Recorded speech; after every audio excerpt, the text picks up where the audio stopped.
Baik, Bapak Ibu, seperti tata tertib acara kita dalam kegiatan pengembasan asli nyata ini, ada beberapa tertib acara. Yang pertama itu kata sambutan dari protokol, menyanyikan Indonesia Raya, hadirin dipersilahkan nanti berdiri. Yang ketiga itu doa pembuka dari Ibu Agama. Yang keempat itu pembahasan materi budaya positif oleh Bapak Royan Panggabean SPD. Yang kelima itu kata sambutan dari pembahasan asmen oleh Bapak Kepala Sekolah. Yang selanjutnya itu tanya jawab, kemudian ramah tamah. Adapun di sini kegiatan kita pada pagi hari ini itu tentang budaya positif dan pembahasan asmen. Baik Bapak Ibu, yang pertama itu tata tertib acara kita menyanyikan lagu Indonesia Raya. Bapak Ibu dipersilahkan untuk berdiri.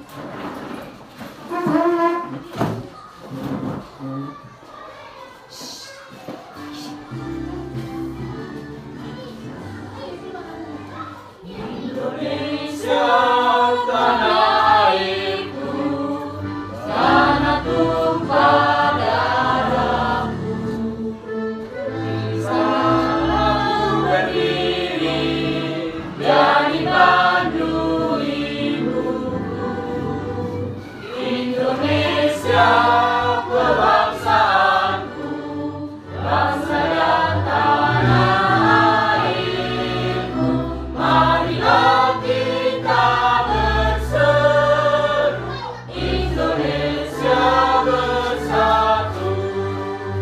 Hiduplah tanahku, hiduplah negeriku, bangsaku, rakyatku semuanya. Bangunlah jiwanya, bangunlah badannya, untuk Indonesia Raya. Indonesia Raya, merdeka, merdeka, tanahku, negeriku yang tercinta. Indonesia Raya, merdeka, merdeka, Indonesia Raya. Indonesia Raya, merdeka, merdeka, tanahku, negeriku yang tercinta. Indonesia Raya, merdeka, merdeka, hiduplah Indonesia Raya. Bapak Ibu dipersilakan duduk. Baik, acara selanjutnya doa pembuka dari Ibu Agama.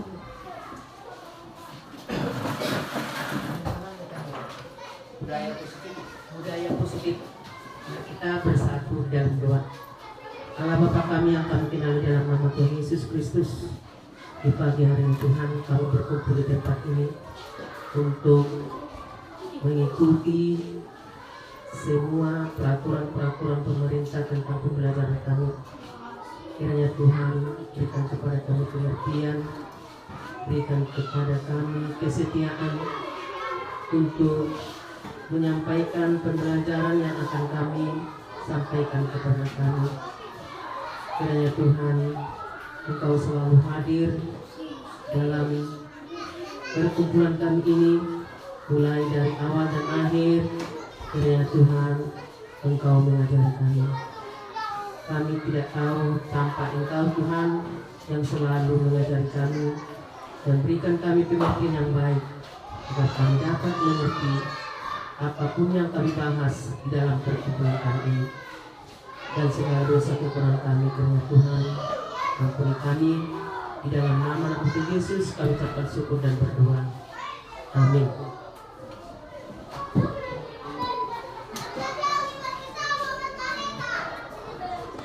Acara selanjutnya yaitu pembahasan materi budaya positif dan pembahasan asmen oleh Bapak Royan Panggabean SPD. Tempat dan waktu kami persilakan Pak.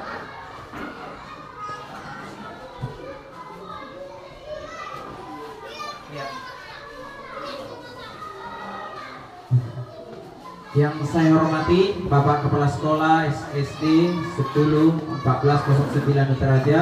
Yang saya hormati Bapak Ibu Guru yang berada di tempat ini, dan yang saya hormati tata usaha atau operator sekolah. Di sini Bapak Ibu, kita akan membahas tentang budaya positif. Sebenarnya budaya positif ini sebelum-sebelumnya juga memang sudah kita tanamkan di sekolah kita. Mungkin budaya positif yang sudah kita tanamkan perlu kita tambah lagi, Bapak Ibu ya. Di sini pertama pembahasan kita adalah budaya positif. Apa itu budaya positif? Ya, Bapak Ibu. Budaya positif itu berasal dari kebiasaan-kebiasaan positif yang dilakukan secara terus-menerus atau berkelanjutan, teratur dan berulang, sehingga hal-hal tersebut tertanam dalam diri kita dan bahkan tanpa sadar kita sudah selalu melaksanakannya. Jadi budaya positif itu adalah kebiasaan-kebiasaan baik yang selalu kita laksanakan secara terus-menerus, dan itu tanpa paksaan, Bapak Ibu. Kemudian sebagai contoh, berdua sebelum makan, duduk ketika minum, menyapa teman dengan sopan, dan lain sebagainya. Kemudian budaya positif merupakan perwujudan dari nilai-nilai kebajikan atau keyakinan universal yang harusnya juga diterapkan di sekolah. Ya, dalam pendidikan dan pengajaran, budaya positif ini sangat perlu untuk ditanamkan dan dilaksanakan supaya pendidikan mencapai hasil yang maksimal. Ya, jadi budaya positif ini sangat perlu ditanamkan di sekolah kita. Oke, next.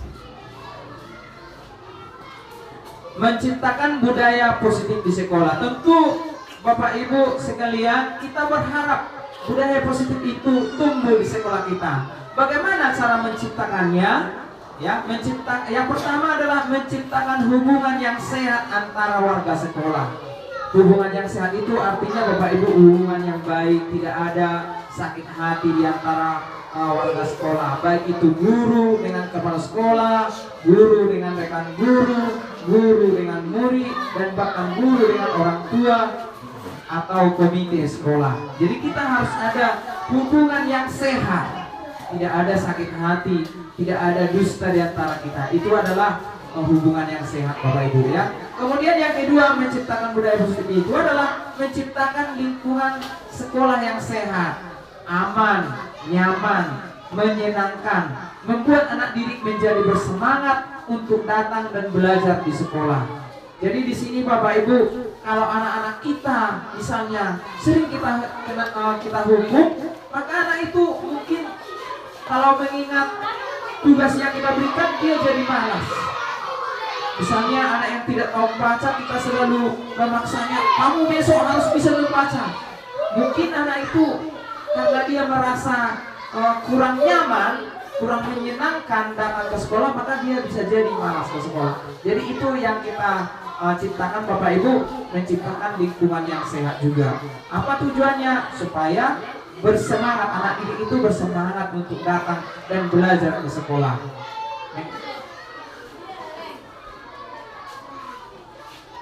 Budaya positif itu adalah disiplin positif dan nilai-nilai kebajikan universal. Tentu Bapak Ibu, kita menginginkan, tidak pernah kita mungkin menginginkan anak kita tidak disiplin. Tentu baik itu kepada anak kita sendiri maupun kepada murid kita menginginkan disiplin positif dan nilai-nilai kebajikan universal.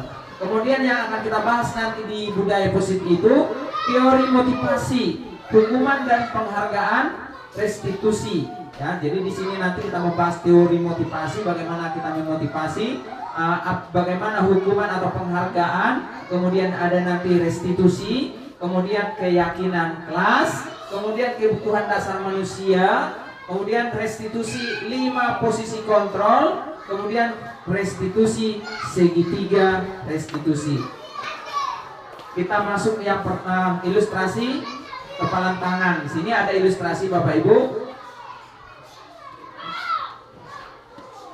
Yang mengontrol atas kepala tangan kita, yang memegang kontrol atas kepala tangan kita, apakah kita membuka atau menutup kepala tangan kita adalah diri kita sendiri. Jadi yang mengontrol kita Bapak Ibu adalah kita diri sendiri. Jadi kalau misalnya kita membuka dan menghafal tangan kita adalah itu kontrol dari kita sendiri. Nggak bisa orang mengontrol kepala tangan kita. Contohnya kita mau membuka kepala tangan kita, misalnya orang membuka tangannya belum tentu kepala tangan kita terbuka, ya. Jadi artinya di situ membuka dan menutup kepala tangan kita adalah diri kita sendiri, ya. Kemudian kita sendiri yang memegang kontrol atas kepala tangan kita. Apakah kita membuka atau menutup kepala tangan kita? Itu bergantung pada diri kita masing-masing. Misalnya kita mau membutuhkan sesuatu, kita kan pasti membuka kepala tangan kita. Kalau misalnya kita memegang sesuatu, kita pasti menutup kepala tangan kita. Jadi tidak ada orang yang bisa mempengaruhi atau memaksakan kehendak. Jadi di sini selama ini Bapak Ibu mungkin kita terlalu memaksakan kehendak kita kepada anak-anak diri kita. Sebenarnya yang bisa mengontrol dirinya adalah siswa itu masing-masing. Cuma ada motivasi mungkin dari kita. Tapi kalau kendali penuh itu tidak bisa kita lakukan. Jadi ini saya ulang lagi, jadi tidak ada orang yang bisa mempengaruhi atau memaksakan kehendaknya. Kontrol kendali itu ada dalam diri kita. Ya, lanjut. Kemudian ada teori kontrol. Dr. William Glasser merupakan psikiater dan pendidik terkait miskonsepsi terhadap makna kontrol. Ilustrasi guru mengontrol murid. Pada dasarnya kita tidak dapat memaksakan murid untuk berbuat sesuatu jikalau murid tersebut memilih untuk tidak melakukannya. Walaupun tampaknya guru sedang mengontrol perilaku murid, hal demikian terjadi karena murid sedang mengizinkan dirinya dikontrol. Jadi kalau misalnya kita menyuruh murid itu menulis misalnya karena dia menginginkan dirinya untuk dikontrol, itu karena ada kemauan dia untuk melaksanakan perintah kita, ya. Kemudian jika kita ingin membuat perubahan, maka ubahlah terlebih dahulu pola pikir kita. Jadi kalau misalnya kita mau membuat perubahan, kita harus mengubah pola pikir kita. Kemudian terapkan dalam sikap dan perilaku kita. Jadi artinya di situ Bapak Ibu sesuai dengan makna dari jargon dari pendidikan, ingarso sungkulodo tuturi handayani. Jadi semuanya pertama adalah berasal dari diri kita, baru nanti dicontoh oleh murid kita Bapak Ibu. Kemudian secara konsisten dilakukan dalam kehidupan sehari-hari. Kemudian contoh-contoh yang tadi bukan cukup sekali kita lakukan, bukan cukup 2 kali, tetapi harus konsisten. Artinya Bapak Ibu secara terus menerus. Kalau cuma sekali, 2 kali, 3 kali kita lakukan, itu bisa jadi belum ada yang meniru kita misalnya, belum ada yang mengikuti kita. Tapi kalau kita lakukan misalnya 1 tahun belum ada yang mengikuti, 2 tahun belum ada yang mengikuti, mungkin 3 tahun, 4 tahun dan seterusnya, pasti orang-orang mau mengikuti kita. Kalau kita sudah melakukan yang terbaik. Kemudian di sini pola pikir paradigma manusia. Di sini ada stimulus respon, kemudian ada teori kontrol. Di stimulus respon itu realita atau kebutuhan kita sama. Ya, jadi semua manusia itu kebutuhannya pasti sama. Hanya makan, minum, pakaian dan lain sebagainya. Kemudian di teori kontrol, realitas kebutuhan kita berbeda. Ya, jadi artinya di situ Bapak Ibu, kebutuhan kita dengan murid itu pasti berbeda. Misalnya cara belajarnya mungkin bisa jadi kita selalu mencontohkan, saya dulu seperti ini belajar, masa kamu seperti ini? Jadi itu kita harus menyadari, ini yang harus kita pegang Bapak Ibu, teori kontrol ini. Jadi kita harus mengingatkan kita bahwa kebutuhan kita memang berbeda, ya. Kemudian semua orang melihat hal yang sama, ya. Itu stimulus respon. Kemudian setiap orang di teori kontrol, setiap orang memiliki gambaran berbeda Jadi mungkin cara melihat sesuatu itu, makanya kita sering berdebat mungkin dengan orang karena cara melihatnya berbeda. Kalau cara melihatnya sama, itu tidak akan terjadi misalnya debat. Tapi kalau cara melihatnya mungkin berbeda, maka terjadilah di sini. Jadi ini yang harus kita ingat Bapak Ibu. Jadi kita harus selalu berpikir dua sisi. Jadi kita tidak cukup hanya berpikir satu sisi, kita harus tetap melihat dua sisi. Makanya setiap orang memiliki gambaran yang berbeda. Jadi kalau misalnya orang itu pendapat seperti itu, maka kita harus akui itu. Kita tidak boleh harus sependapat. Ya. Kemudian stimulus respon yang berikutnya, kita mencoba mengubah agar orang berpandangan sama dengan kita. Kemudian teori kontrolnya, kita berusaha memahami pandangan orang lain tentang dunia. Ya, jadi kita harus seperti yang bilang tadi, mengubah orang itu berpandangan sama itu sulit. Tapi kita harus bisa melihat bagaimana pandangannya tentang sesuatu masalah yang sedang dihadapi. Kemudian stimulus respon yang berikutnya adalah perilaku buruk dilihat sebagai suatu kesalahan. Kemudian di teori kontrol, semua perilaku memiliki tujuan. Jadi Bapak Ibu di sini yang sering kita salah, mungkin anak itu bandel, ada tujuannya, pasti ada tujuannya. Mungkin yang pertama supaya diperhatikan, bisa jadi. Ya, mungkin karena di rumah dia kurang diperhatikan, makanya dia bandel di sekolah kita supaya kita memperhatikannya karena dia kurang perhatian. Maka itu bisa jadi karena ada suatu tujuan yang ingin dia capai, tetapi tujuan yang dia lakukan itu salah.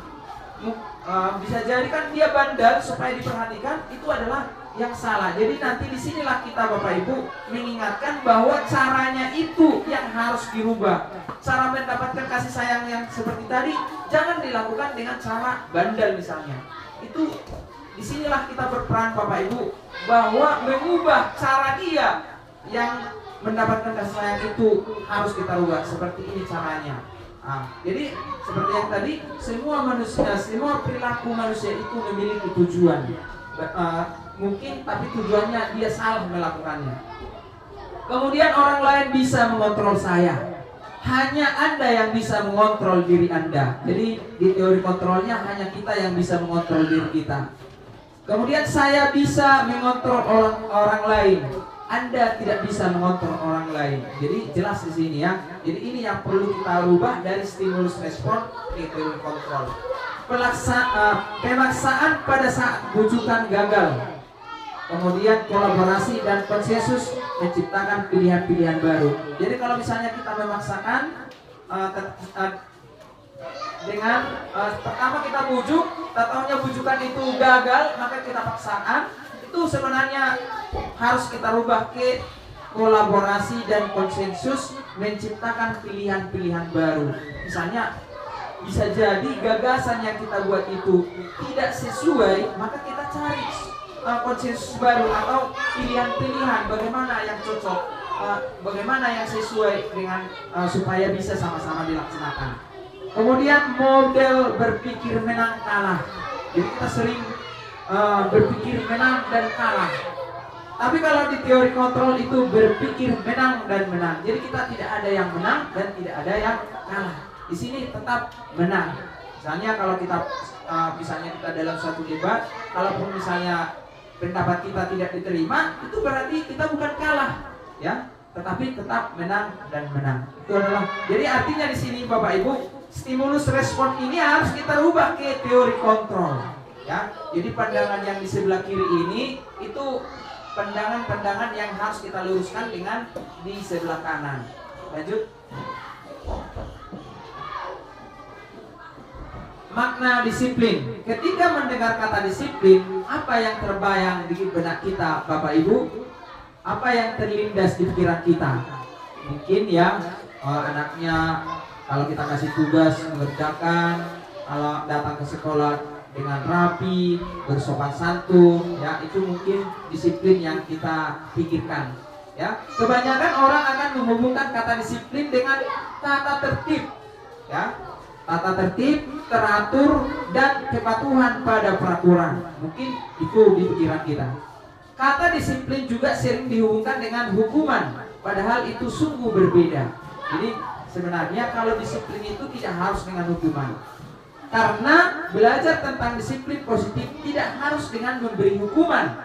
Justru itu adalah salah atau justru itu adalah salah satu alternatif terakhir, dan kalau perlu tidak digunakan sama sekali.